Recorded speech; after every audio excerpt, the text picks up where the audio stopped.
जय हिंद दोस्तों, आज हम लोग देखेंगे बिहार पुलिस भर्ती 2022 का प्रैक्टिस सेट 15 देखेंगे। इससे पहले हम लोगों ने क्या है कि 14 तक कंप्लीट कर लिया है और इसका जो प्रैक्टिस सेट है तो प्रतिदिन लाइव आपको शाम 8 बजे दिया जाता है, जिसमें आपको फुल लेंथ टेस्ट होता है। इसमें आपको 100 प्रश्न देखने को मिलता है।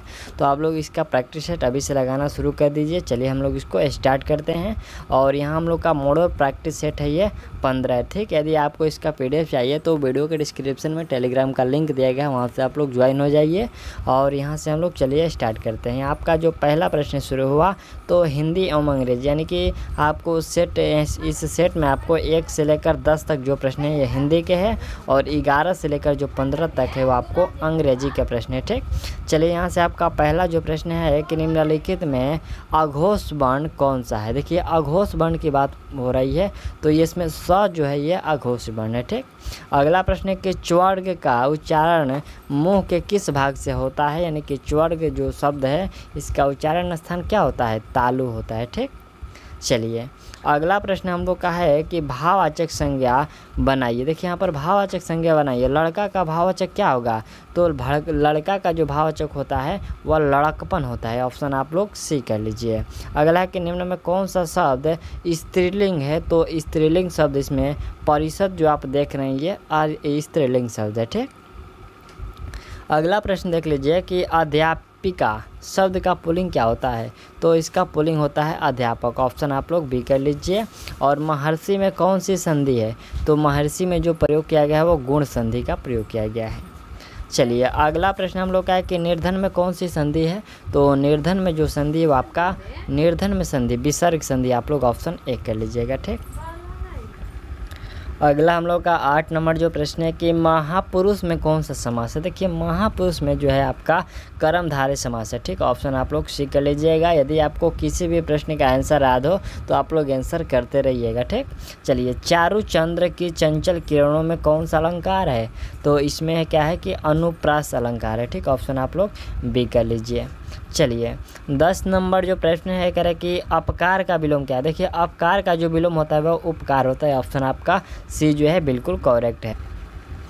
और अगला जो प्रश्न हम लोग का 11 नंबर शुरू हुआ तो ये आपका क्या है कि यह अंग्रेजी का प्रश्न है। कह रहे कि find out which part of a sentence has an error, यानी कि एक वाक्य को आपको 3 भाग में दिया गया। जैसे कि Ramesh smiled when he was remembering his hard early years and his long road to success. इसमें क्या है कि इस वाक्य में आपको देखना है कि इस सेंटेंस में क्या कहीं आपको जो है ग्रामेटिकल एरर है या फिर नहीं है, तो आप लोग ऑप्शन डी लगा लीजिएगा। तो इसमें ग्रामेटिकल एरर हुआ है कि वाज रिमेम्बरिंग। देखिए यहाँ पर आप वाज रिमेम्बरिंग देख रहे हैं, इसमें होता है कि रिमेम्बर्ड का प्रयोग होना है, यानी कि V3 का जो आपका प्रयोग होगा तब ये सही होता, अन्यथा ये गलत है, ठीक।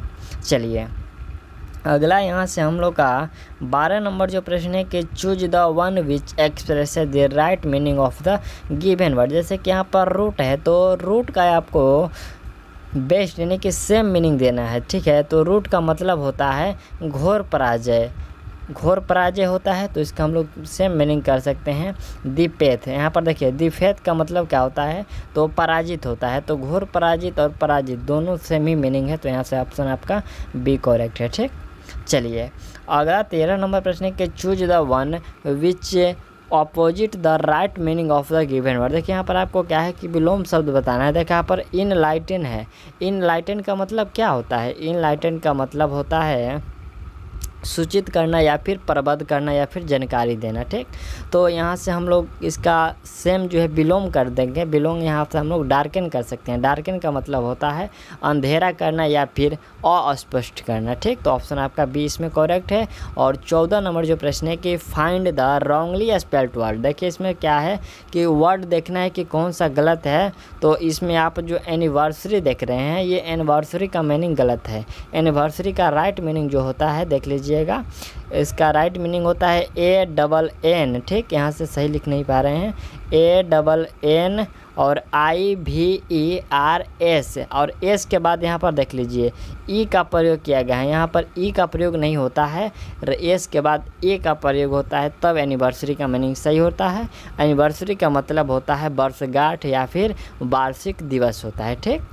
चलिए नेक्स्ट 15 नंबर जो हम लोग का प्रश्न है कि फिल इन द ब्लैंक्स, यानी कि रिक्त स्थान को भरना। जैसे कि हेम्योपैथिक ट्रीटमेंट दे से cut the need for operation and risk from surgery. यहाँ पर रिक्त स्थान में क्या होगा, रिक्त स्थान में हम लोग का out the need for operation and risk from surgery, जो यहाँ पर हम लोग का ऑप्शन बी का प्रयोग यानी कि आउट का प्रयोग सही है। ठीक, चलिए अगला प्रश्न यहाँ से हम लोग का 16 नंबर है कि भारत के राष्ट्रपति द्वारा वित्त आयोग की नियुक्ति कितने वर्षों के बाद की जाती है। देखिए यहाँ पर वित्त आयोग की जो नियुक्ति है वह 5 वर्षों के बाद की जाती है। ठीक, अगला प्रश्न हम लोग का है कि 25 सितंबर 2014 को शुरू की गई दीनदयाल अंत्योदय योजना का संबंध किससे है। तो इसका जो संबंध है वह ग्रामीण एवं शहरी क्षेत्रों में कौशल विकास से है। ठीक, चलिए अगला प्रश्न हम लोग का है कि उच्चतम न्यायालय के मुख्य न्यायाधीश की अधिवक्ता, यहाँ पर अधिवर्षिता आयु क्या होती है। देखिए अधिवर्षिता आयु जो होता है वह 65 वर्ष होता है। ठीक, चलिए अधिवर्षिता का मतलब ये अधिकतम होता है। और अगला प्रश्न हम लोग का है कि मनियारों का राजकुमार किसे कहा जाता है। तो मनियारों का राजकुमार आपको याद होगा यह मोहम्मद बिन तुगलक को कहा जाता है। अगला प्रश्न हम लोग का है कि सबसे अधिक ओजोन यहाँ पर सबसे अधिक ओजोन कहाँ पाया जाता है। देखिए यहाँ से क्षोभ मंडल है, ओजोन मंडल है, और यहाँ पर देख लीजिए और ऑप्शन दिया गया है सबसे अधिक पूछा गया है, तो ये आपको समताप मंडल में पाया जाता है ओजोन। ठीक, चलिए अगला है कि महाभारत का फारसी में अनुवाद किसने किया था। तो इसका फारसी में अनुवाद जो है बादौनी के द्वारा किया गया था। ऑप्शन आप लोग डी कर लीजिए। अगला प्रश्न हम लोग का है कि हमारे देश में वन महोत्सव दिवस कब मनाया जाता है। देखिए यहाँ पर वन महोत्सव दिवस हमारे देश में कब मनाया जाता है। तो यहाँ पर 1 जुलाई को वन महोत्सव दिवस। और अगला प्रश्न है कि भारत में निम्नलिखित में किस राज्य की सबसे लंबी तटरेखा। देखिए यहाँ पर सबसे लंबी तटरेखा जो है आपका गुजरात का है। ठीक, चलिए अगला प्रश्न है कि सबसे प्राचीन विश्वविद्यालय निम्नलिखित में से कौन सा है। सबसे प्राचीन विश्वविद्यालय की बात हो रही है तो आपका यहाँ पर उत्कल विश्वविद्यालय होगा। ठीक, चलिए अगला प्रश्न हम लोग का है कि पांड्य शासकों का राजनीतिक एवं सांस्कृतिक केंद्र था कौन। तो इन दोनों का जो सांस्कृतिक केंद्र मदुरै था। ठीक, चलिए अगला प्रश्न हम लोग का है कि सिंधु घाटी की सभ्यता निम्न में से किसके संबंधित थी। देखिए यहाँ पर किसके संबंधित थी, तो आपका राइट आंसर होगा ये हड़प्पा संस्कृति के सब में हड़प्पा सभ्यता के जो है संबंधित है। यहाँ पर हड़प्पा सभ्यता से संबंधित थे। ठीक, चलिए अगला प्रश्न हम लोग का है कि एलिफेंटा की गुफाएं कहाँ है। तो यह आपको महाराष्ट्र में है। अगला है कि संविधान का संशोधन कौन कर सकता है। तो इसका संशोधन क्या है कि सांसद के द्वारा किया जा सकता है। ऑप्शन आप लोग बी कर लीजिए। अगला प्रश्न हम लोग का है कि पुस्तक गीतांजलि के लेखक कौन है। तो गीतांजलि का जो लेखक हैं वो रविंद्रनाथ टैगोर हैं। और अंतर्राष्ट्रीय मुद्रा कोष यानी कि IMF का मुख्यालय कहाँ है। तो आपका राइट आंसर ये वाशिंगटन DC में है। ठीक, चलिए अगला प्रश्न यहाँ से हम लोग का 31 नंबर जो प्रश्न है कि दास प्रथा के उन्मूलन के संबंध गवर्नर जनरल कौन थे। यहाँ पर उस समय गवर्नर जनरल जो थे वह एलन बरो थे। ठीक, अगला हम लोग का प्रश्न 32 नंबर है कि अंतर्राष्ट्रीय न्यायालय कहाँ है। तो ये अंतर्राष्ट्रीय न्यायालय जो है आपका द हेग में है। चलिए अगला प्रश्न है कि वायुमंडल की सबसे ऊपरी परत कौन सी है। सबसे ऊपरी परत की बात करें तो ये आपको आयनोस्फीयर है। कौन सी, आयनोस्फीयर। चलिए अगला प्रश्न हम लोग का है कि स्थानीय स्वशासन संस्था से निर्वाचित पदधारकों को हटाने का जो प्रत्याहार प्रावधान कहाँ लागू किया गया था। तो यह लागू किया गया था मध्य प्रदेश में। ठीक, चलिए अगला प्रश्न हम लोग का यहाँ से है कि निम्नलिखित में से किस राज्य को टैंक सिंचाई परंपरागत क्षेत्र माना जाता है। तो ये टैंक सिंचाई तमिलनाडु को माना जाता है। अगला प्रश्न हम लोग का है कि अर्थशास्त्र में प्रथम नोबेल पुरस्कार किसे दिया गया था। तो यह पुरस्कार जो है जॉन टिनब्रेगन और रगनार फ्रिच को दिया गया। यहाँ पर फ्रिच को दिया गया था। ठीक, ऑप्शन आप लोग डी कर लीजिए। चलिए अगला प्रश्न है कि निम्नलिखित में से किन प्रजातियों का अस्तित्व यहाँ पर अत्यंत खतरे में है। तो सबसे अधिक जो खतरे में है यहाँ से देख लीजिए जंगली उल्लूक। देखिए आप लोग जंगली उल्लूक का जो अस्तित्व है अत्यंत खतरे में है। ठीक, चलिए अगला प्रश्न यहाँ से हम लोग का है कि उगते हुए सूर्य का देश किसे कहा जाता है। तो उगते हुए सूर्य का देश आपको याद होगा ये जापान को कहा जाता है। अगला प्रश्न यहाँ से हम लोग का है कि भारत की प्रथम महिला आईपीएस कौन बनी। देखिए यहाँ पर आईपीएस की बात हो रही है तो किरण बेदी है। ठीक, चलिए अगला प्रश्न है कि दक्षिणेश्वर काली मंदिर कहाँ है। ये जो दक्षिणेश्वर काली मंदिर है ये कोलकाता में है। अगला प्रश्न देखा जाए कि टेस्ट क्रिकेट में सबसे ज़्यादा शतक लगाने वाले खिलाड़ी, यहाँ पर लगाने वाला खिलाड़ी कौन सा है, तो वह हो जाएंगे आपको सचिन तेंदुलकर। ऑप्शन बी कर लीजिएगा। अगला हम लोग का यहाँ से जो प्रश्न है, यह प्रश्न कह रहा है 42 नंबर की किस अधिनियम द्वारा कंपनी अधिनियम समाप्त किया गया। देखिए यहाँ पर कंपनी अधिनियम जो समाप्त किया गया था यह 1858 अधिनियम के द्वारा समाप्त किया गया। अगला पॉइंट है कि दार्जिलिंग भारत के किस राज्य में है, तो दार्जिलिंग जो है आपको पश्चिम बंगाल में है। ठीक, चलिए अगला प्रश्न है कि सबसे ज़्यादा चाय का उत्पादन कहाँ होता है, तो ये आपका कौन सा होगा, असम में। अगला है कि लिंगराज मंदिर कहाँ स्थित है, तो ये लिंगराज जो मंदिर है ये भुवनेश्वर में है। अगला प्रश्न हम लोग का है कि भाभा परमाणु अनुसंधान केंद्र कहाँ स्थित है, तो ये भाभा जो है आपका ट्रॉम्बे में है। अगला है कि पुलेला गोपीचंद किस खेल से संबंधित है, तो ये पुलेला गोपीचंद या बैडमिंटन से संबंधित हैं। अगला प्रश्न हम लोग का है कि भारत में राष्ट्रीय आय की गणना किसके द्वारा की जाती है, तो राष्ट्रीय आय की जो गणना है यह आपको केंद्रीय सांख्यिकी संगठन के द्वारा किया जाता है। अगला प्रश्न है कि भारत का कौन सा बांध सबसे लंबा। देखिए यहाँ पर सबसे लंबा बांध जो बात हो रही है तो ये हीराकुंड हो जाएगा। और विश्व का सबसे लंबी नदी कौन सी है, तो सबसे लंबी नदी आपको नील नदी होगा। ठीक, चलिए अगला प्रश्न यहाँ से हम लोग का है कि निम्न में लौह इस्पात संयंत्र कहाँ है, तो ये लौह इस्पात जो संयंत्र है आपका राउरकेला में। अगला प्रश्न देख लीजिए 52 नंबर है कि निम्नलिखित में से कौन सी पर्वत श्रृंखला सबसे पुरानी है। सबसे पुरानी यहाँ से अरावली के हो जाएगा। अगला प्रश्न है कि रक्षा क्षेत्र में सबसे बड़ा शौर्य पुरस्कार कौन सा है। देखिए यहाँ पर शौर्य पुरस्कार की बात करें तो परमवीर चक्र होगा। और अगला जो प्रश्न है कि भारत के प्रथम राष्ट्रपति थे कौन, तो प्रथम राष्ट्रपति जो थे वो डॉक्टर राजेंद्र प्रसाद थे। ठीक, चलिए अगला यहाँ से हम लोग का जो प्रश्न है, यह प्रश्न है कि भारतीय योजना आयोग। देखिए यहाँ पर भारतीय योजना आयोग जो है एक सलाह देने वाला निकाय है। ठीक, चलिए अगला प्रश्न है कि नोबेल पुरस्कार कुल कितने क्षेत्र में दिया जाता है, तो नोबेल पुरस्कार कुल 6 क्षेत्रों में दिया जाता है। अगला प्रश्न है कि भारत में सबसे पहला रेडियो प्रसारण कब शुरू हुआ। देखिए यहाँ पर रेडियो प्रसारण जो ये शुरू हुआ था आपको 1927 में। अगला है कि भारत में सबसे ज़्यादा कोयला उत्पादन करने वाला राज्य। देखिए यहाँ पर सबसे अधिक कोयला झारखंड में होता है। और अगला प्रश्न है कि निम्नलिखित में किसने अश्वमेघ यज्ञ किया था। देखिए यहाँ पर अश्वमेघ जो यज्ञ है यह किया गया था किसके द्वारा, यह किया गया था पुष्यमित्र के द्वारा। ठीक, ऑप्शन आप लोग सी कर लीजिएगा। चलिए अगला जो प्रश्न हम लोग का यहाँ से है कि ऑल इंडिया मुस्लिम लीग की स्थापना हुई थी कब, तो यहाँ पर 1906 ईस्वी में होता। ऑप्शन आप लोग ए कर लीजिएगा। ठीक, और अगला जो यहाँ से हम लोग का प्रश्न शुरू हुआ तो ये समान विज्ञान यानी कि साइंस का प्रश्न है। ये आपको टोटल 61 से लेकर 90 तक जो प्रश्न होंगे ये आपको साइंस के। कह रहे हैं कि टेलीविज़न के आविष्कारक कौन थे। देखिए यहाँ पर टेलीविज़न का जो आविष्कार किया गया था ये जे.एल. बेट्स के द्वारा किया गया था। ठीक, चलिए अगला प्रश्न है कि निम्न में से कौन शरीर के प्रतिरक्षा प्रणाली में काम करता है, तो वह आपका श्वेत रक्तकण हो जाएगा। ठीक, चलिए अगला प्रश्न है कि इलेक्ट्रॉन का सर्वप्रथम किसने अध्ययन किया। देखिए यहाँ पर इलेक्ट्रॉन का सबसे पहला अध्ययन जो है वह जे थॉमसन के द्वारा किया गया था। अगला प्रश्न है कि रेडियो के आविष्कारक कौन थे, तो आपका राइट आंसर होगा यह जी मार्कोनी जो थे ये रेडियो के आविष्कारक हैं।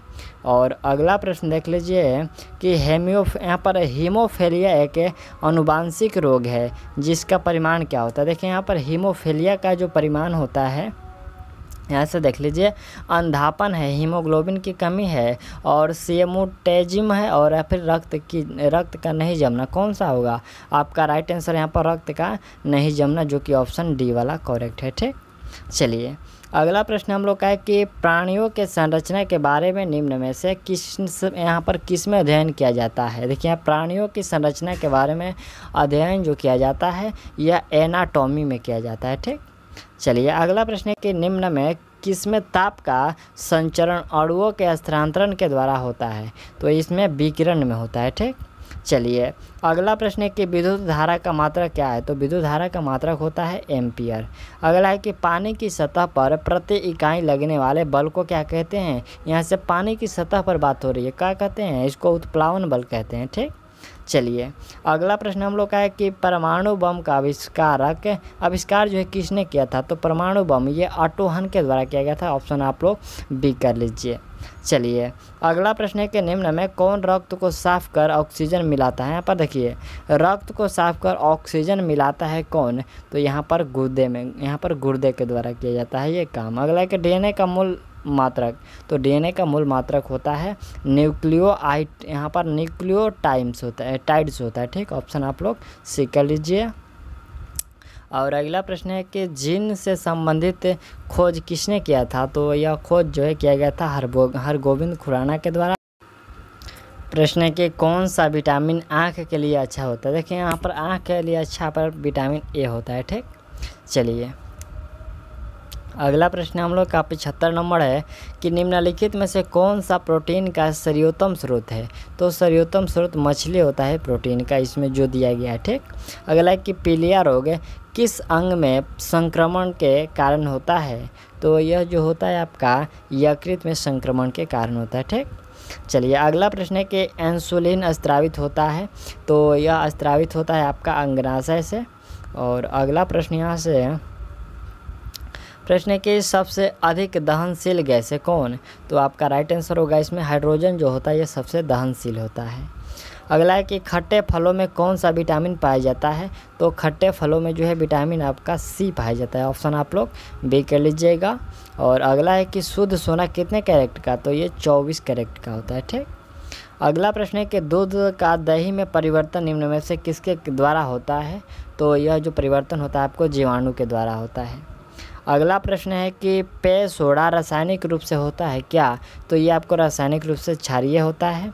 और अगला प्रश्न है कि वसा के पाचन के फलस्वरूप बनते हैं, तो इसके फलस्वरूप वसा अम्ल बनते हैं। ठीक, चलिए अगला प्रश्न हम लोग का है कि रक्त का थक्का जमने में कौन सा विटामिन सहायता करता है? तो इस समय जो है विटामिन के सहायता करता है। और अगला प्रश्न है कि क्लोरोफॉर्म बनने के लिए निम्नलिखित में से क्या उपयोग में लाया जाता है?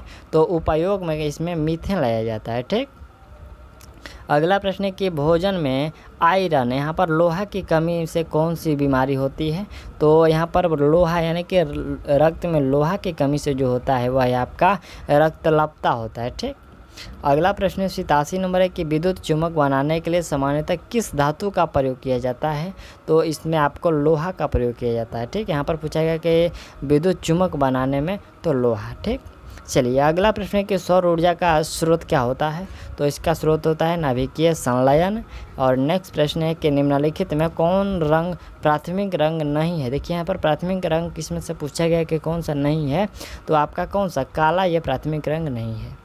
अगला प्रश्न है कि विद्युत बल्ब का तंतु किस धातु का बना होता है? तो ये तंतु जो होता है आपका टंगस्टन का बना होता है। ऑप्शन आप लोग डी कर लीजिएगा। ठीक, चलिए तो यहाँ तक हम लोगों ने जो है 90 प्रश्न था कंप्लीट कर लिया। और 91 नंबर से जो ये प्रश्न शुरू हुआ तो आपका ये गणित का प्रश्न है, तो आप लोग इसको सॉल्व करिएगा।